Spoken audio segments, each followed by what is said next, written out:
Yes, we're still waiting to hear the official version from the Independent Police Complaints Commission, the detail of exactly what happened around Mark Duggan's shooting on Thursday night, why he was shot, how he was shot, and principally his family are leading that demand for answers, but there are no or very few official answers at the moment. But I'm told, Jeremy, that the police officers involved in the shooting of Mark Duggan have never claimed that they were fired on.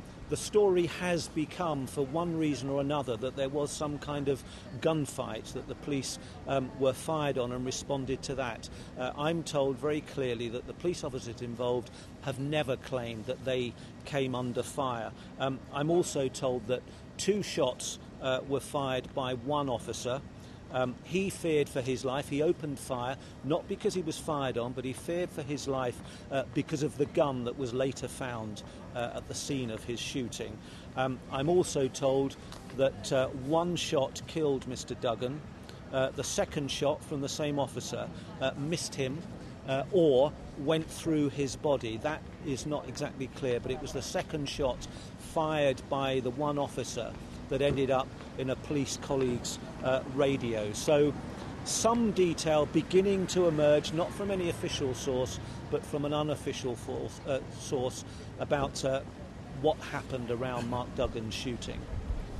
Well, that appears to have triggered some of the events of Saturday night in Tottenham, but it's hard for that to explain what we're seeing on the streets of Brixton, on the streets of Lewisham, and right now live on the streets of Hackney tonight, where it appears to be just willful vandalism, really.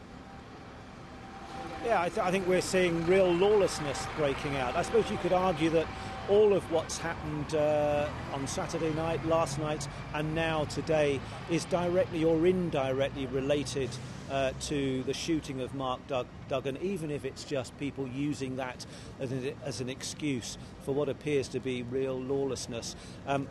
We've watched this afternoon scores of officers, uniformed officers coming in here for a series of briefings, some of them walking out quite leisurely in the past hour or so, others almost running out with plans, tactics plans in their hands, and piling into their minivans and then disappearing with their blue lights flashing, either to go directly to what's been happening in Hackney, and we think also in the Walworth area of South London and Lewisham, or simply getting out to the more far-flung parts of London where they believe there might be more trouble tonight. But I think what must be alarming senior officers here who've been involved in this planning today is the fact that, there are new areas of London that are coming under attack, more officers being attacked, but not, coming under attack under the cover of darkness, which has been the pattern for the last 2 nights, but in broad daylight. I mean, some of this activity, this violence, started with